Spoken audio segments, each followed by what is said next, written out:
los gritos son los que pegó Alberto Fernández en el Partido Justicialista del municipio de José Paz, que podés escuchar.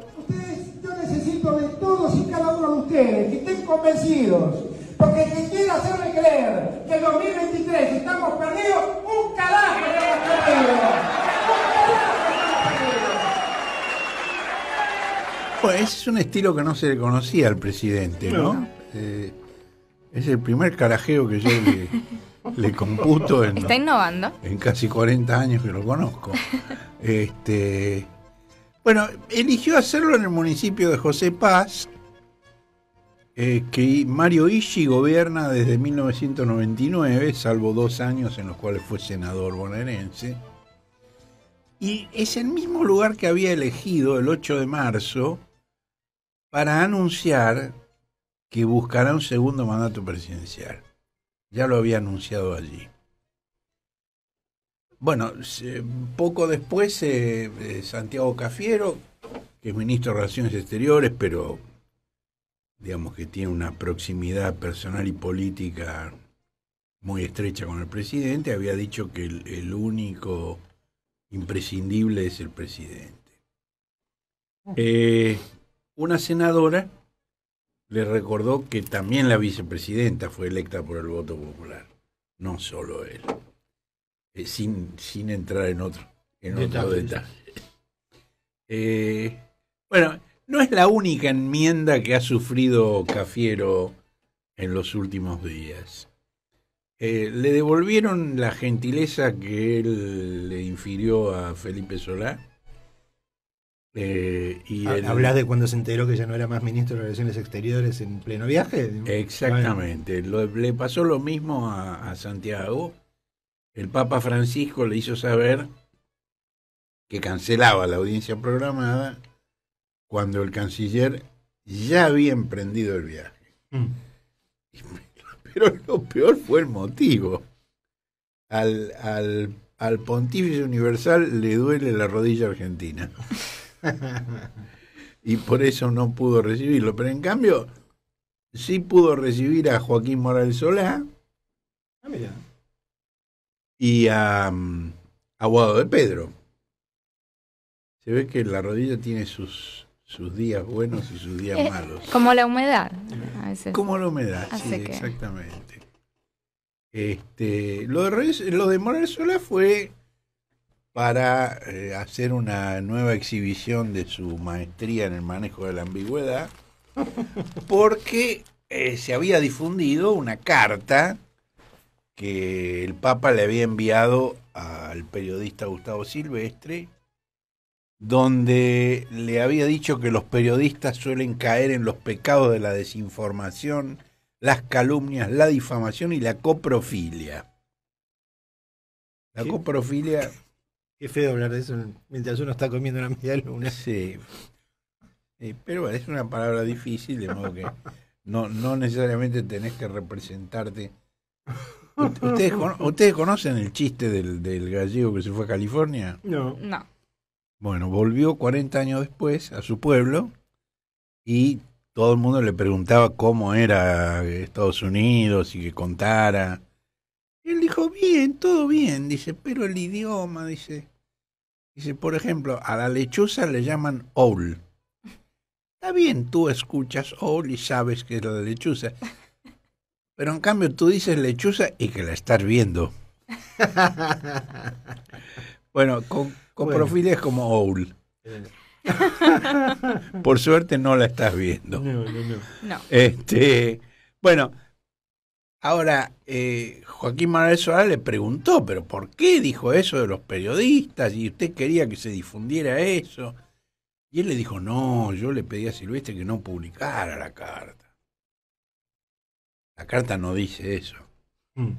La carta, además, digo, cuando vos sos papa, mandás una carta a un periodista manuscrita, con membrete, a un periodista,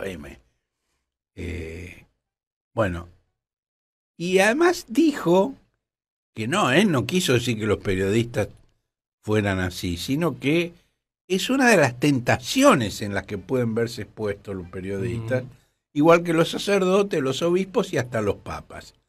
Pero lo de las tentaciones es un agregado posterior. En la carta no habla de tentaciones. La carta dice que suelen caer en los pecados, etcétera, etcétera. Bueno, pero esto es anecdótico. Volvamos a lo importante, ¿no? El carajeo presidencial.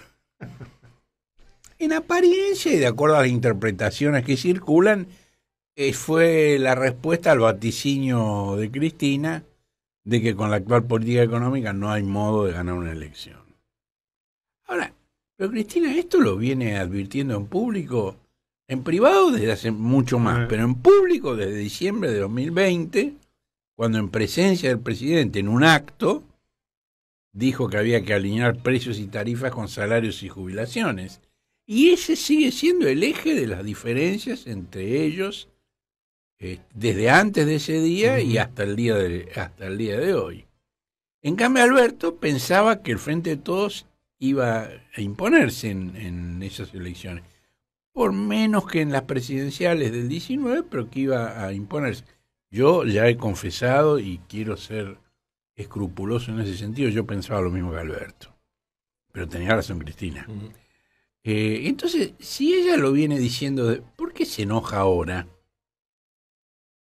Bueno, a mí me parece, y ese es el sentido del título de la nota de Gritos y Susurros, que esos gritos en realidad responden a los susurros cada vez más audibles por parte de gobernadores, intendentes e incluso ministros del Poder Ejecutivo Nacional que le están reclamando a Alberto respuestas enérgicas, pero no contra Cristina, sino contra la inflación, que está haciendo estragos en el poder adquisitivo de los salarios. Además, bueno, las provincias temen que, tal como lo ha dicho con todas las letras del Fondo Monetario, pode la transferencia de recursos desde la nación. Y hasta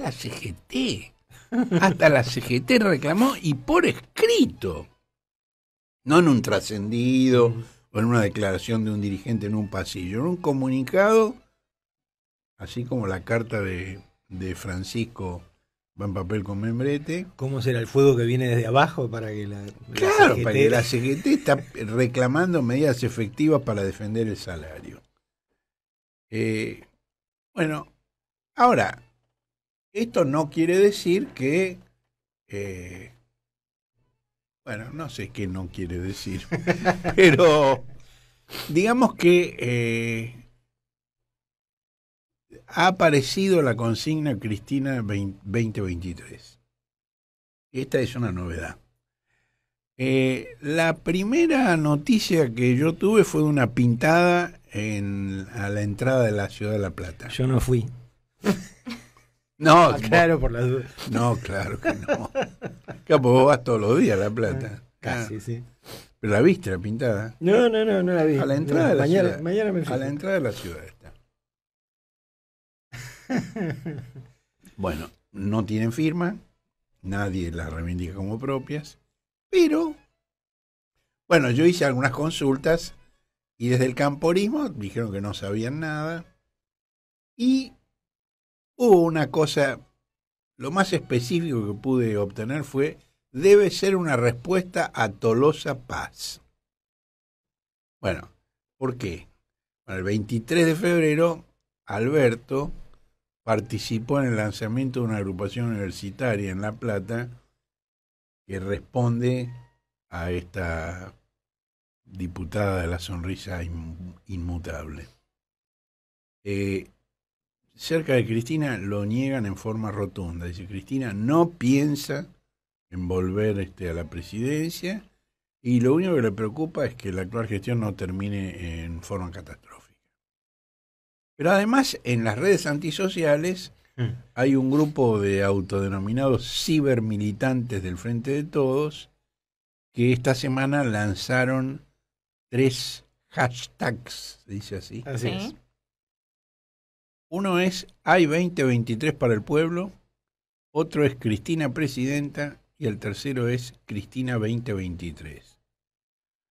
Pero no solo, digamos, los cibermilitantes anónimos, sino también un dirigente de la CGT, del gremio de los curtidores, Walter Correa, y también es lo más significativo, Carlos Bianco.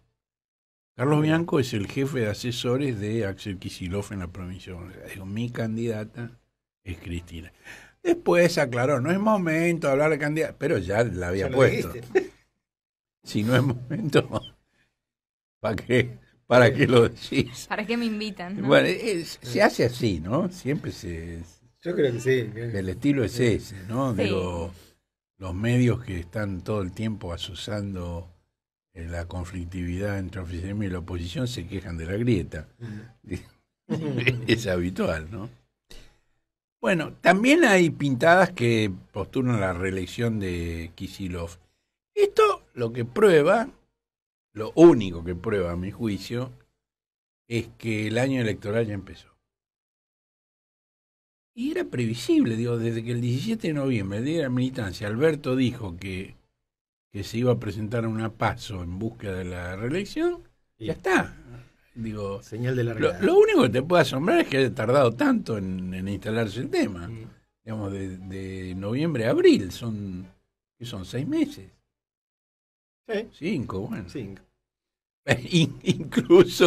Incluso apareció un humorista que se llama Luis Delía, que es un docente de La Matanza, que dijo que la fórmula para el 2023 no puede ser otra que Alberto y Cristina. No sé, bueno. Ahora, el tema de los gobernadores y de los intendentes es serio porque los gobernadores están amenazando con adelantar la fecha de las elecciones provinciales para que no coincidan con la elección presidencial. Bueno, esto es de una gravedad.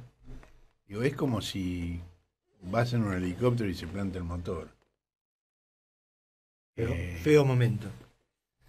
Hoy una de las columnas políticas de la prensa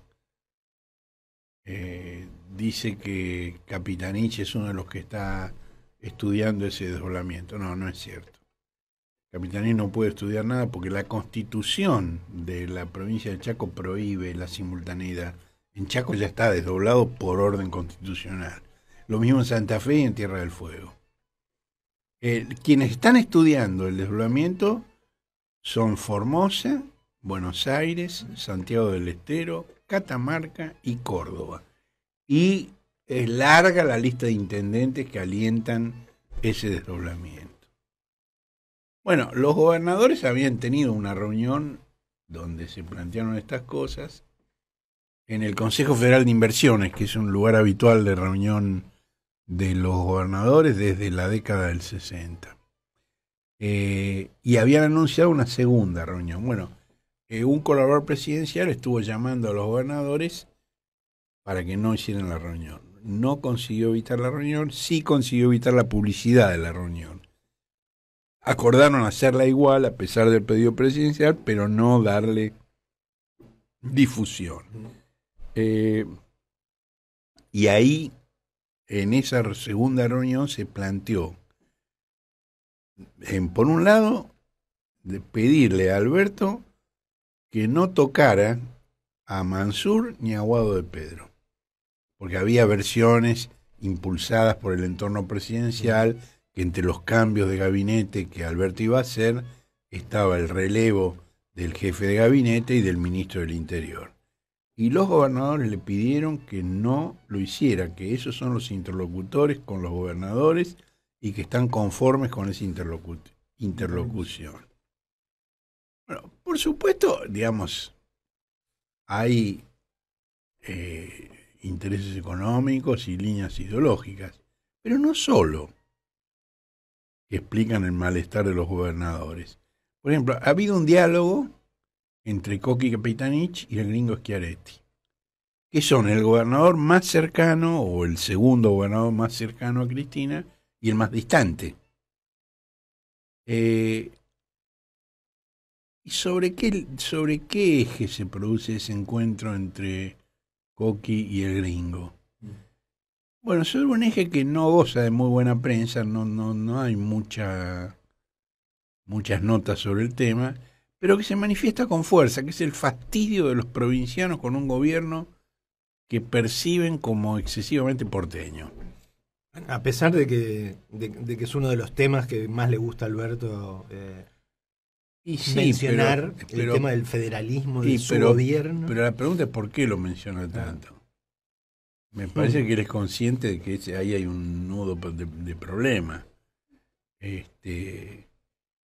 Y en un viaje que hizo a Tucumán hace unos 10 días, dentro de ese programa que anunció al asumir de las llamadas capitales alternas, Alberto volvió a decir, tuvo muy poca repercusión, y habría que preguntarse por qué esas cosas tienen tan poca repercusión. Volvió a decir que la capital federal debería mudarse al Norte Grande. ¿Ustedes lo habían registrado? Bueno, No. lo dijo hace 10 días en Tucumán. ¿Se acuerdan que Alfonsín llegó a anunciar el traslado de la capital a Vietnam del Sur? Al sur y al frío, decía Alfonsín, y no se realizó. Brasil sí hizo la realidad la mudanza de la capital de Río de Janeiro a Brasilia, en el corazón de la Amazonía, tenía un sentido muy claro de expansión territorial hacia el interior, y de alguna manera fue exitosa esa mudanza. Ahora, la Argentina viene acariciando esa fantasía desde hace 209 años. El primero que lo planteó fue Artigas. Artigas planteó sacar la capital No lo sabía, no me acordaba. Sí, bueno. Ahora, yo dije gobernadores, dije intendentes y dije ministros. Bueno, hay por lo menos un ministro de mucha confianza del presidente que dice que ya no sabe qué hacer para disuadirlo de la idea de una interna con el kirchnerismo. Y le dijo, si nuestros votos son el 30% del electorado, el 28% sigue a Cristina. Bueno, sin embargo, digamos, los eviteros mantienen la ficción contraria, a pesar de la experiencia que ya hicieron hace 5 años, ¿no? Y, digamos, ven esa posible confrontación como una opción win-win, es decir, ganadora-ganadora. ¿Por qué? Porque en su rol de administradores de la pobreza han aprendido a medrar bajo gobiernos distintos. Sí, con Mauricio no le fue nada mal. No, al contrario, todo lo contrario. Y ahora están anunciando una marcha para el 1 de mayo en apoyo al presidente y al anunciado tributo a la renta inesperada. Y Alberto hizo un acto con ellos, con los eviteros, en San Martín, donde también, digamos, se habló de la renta inesperada, del tributo a la renta inesperada. Ahora, ¿existe ese tributo? Hay más que dudas al respecto, porque ¿ustedes se acuerdan cómo lo introdujo Guzmán? Sentado junto al presidente, en un lindo escritorio, delante del escudo dorado, en el Salón Blanco. Ahora, el anuncio fue tan vago como el de la guerra contra la inflación. Guzmán dijo que en las próximas semanas puede decir meses, Claro. iba a iniciar consultas con las cámaras patronales para elaborar el proyecto. O sea, con un poco de suerte se consiguen elaborar el proyecto para fines de septiembre del año que viene, ¿no? Y el matutino Clarín el viernes, en una nota de opinión que se titula nada menos que Los tropiezos de Cristina. Parece una película de vodevil de primera. Sí, es más largo el título, pero empieza con Los tropiezos de Cristina. Bueno, en esa nota, Clarín cuenta un diálogo que atribuye a Guzmán y al CEO. El CEO es el Chief Executive Officer, es decir, el principal ejecutivo de una poderosa cerealera. Son los calificativos de Clarín. El tipo le dice a Guzmán, pero vos sabés que ese proyecto no pasa el Congreso. Y Guzmán le contesta, según la versión de Clarín, no se va a aprobar, pero nosotros primereamos y le sacamos la bandera a Cristina. Bueno, eso tiene patas muy cortas, ¿no? Digo, es decir, hay una cosa concreta que es valiosa, que son los bonos que el gobierno anunció para compensar la mengua de los ingresos de los trabajadores precarios, de los informales, de los jubilados, para compensar la aceleración de los precios. Ahora, para el Estado son onerosos desde el punto de vista fiscal que está controlando el Fondo Monetario, pero para quienes los reciben, no pasan de ser un paliativo que apenas modera durante un mes el desplome de sus ingresos. Mi abuela hubiese dicho pan para hoy, hambre para mañana, ¿no? Sí, digo, pero además, literalmente en este caso. y esto otra de las notas de hoy, el cohete lo dice, después al mes siguiente el jubilado cuando no lo recibe no entiende por qué le bajaron el sueldo. Y sería una suerte que para el gobierno que no lo entendiera, digamos, ¿no? Bueno, esto lo reconoce incluso Emanuel Álvarez Agis, que es uno de los economistas de consulta del presidente.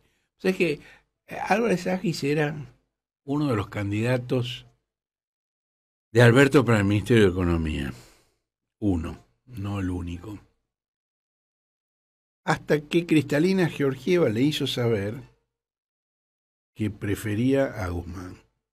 Y lo hizo a través de una amiga íntima, que es Alicia Bárcena, la secretaria de la directora de la CEPAL, de la Comisión Económica para América Latina de las Naciones Unidas. Ahora, a pesar de que, digamos,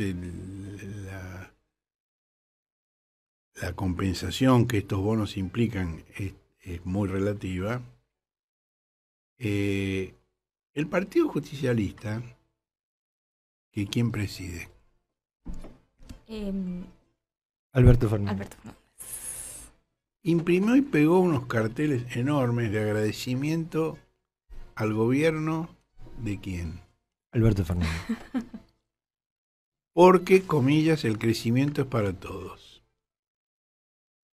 Bueno, otra curiosidad es la foto que ilustra esos carteles. El presidente agradecedor y agradecido está ahí junto con Tolosa Paz, cabeza de la lista derrotada hace 150 días. La pregunta que yo me hago, ¿esto es el lanzamiento de una fórmula para el año que viene o solo un descuido? Pues en la foto está Alberto con Tolosa Paz. Claro, la foto está velada, tenés que mirarla con mucho cuidado para darte cuenta, porque está, digamos, detrás de un filtro azul, pero si te detenés a mirarla, está con Tolosa Paz. Es una época muy de autorreflexiones, ¿no? Pasamos de las autoelecciones, los autovotos, la autocampaña de afiches, el autoagradecimiento. Es muy raro eso, ¿no? Que Alberto le agradezca a Alberto, ¿no? No, también ha habido algún afiche del movimiento Evita agradeciéndole, que tiene más sentido, tiene más lógica, ¿no? Bueno, la semana pasada las comisiones del Senado de Legislación General y de Presupuesto y Hacienda aprobaron el dictamen de la creación del Fondo Nacional para la cancelación de la deuda con el Fondo Monetario mediante un tributo sobre bienes, y esto es cita textual, bienes situados y o radicados en el exterior que se localicen o detecten desde la entrada en vigencia de la presente ley y no hayan sido declarados ante la AFIP. El título 3 del proyecto de ley, del cual hubo dictamen, crea la figura del colaborador, que podrá reclamar un tercio de lo que se obtenga por los datos que suministre. Digamos, yo digo que Manuela tiene 200 pesos escondidos en Bahamas. Sobre esos 200 pesos ella tiene que tributar 40. Y de ¿Y a esos, vos cuánto te toca? y a mí me tocan 12. Está bien. No, no está mal. No, no está mal. Pero la novedad es que